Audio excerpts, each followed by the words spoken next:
we've got a problem with the planet. We know about global warming, but there's a free solution out there for heating, for heating water at least. We've got to start using it. It should almost be compulsory. It's the only place we have. It's the place we leave to our children and their children to look after.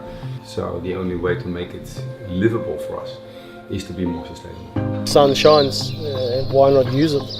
As long as it shines, we can get power from it. I don't like the word green. I think it's just the right thing to do. Energy is going to be a problem long term for the world. From my perspective, I think having energy independence plus sustainability from a perspective of not having to build bigger power stations, not having to build more than but having power stations on the roof probably help. Kind of a dream to be able to generate your own electricity. My whole house runs on solar.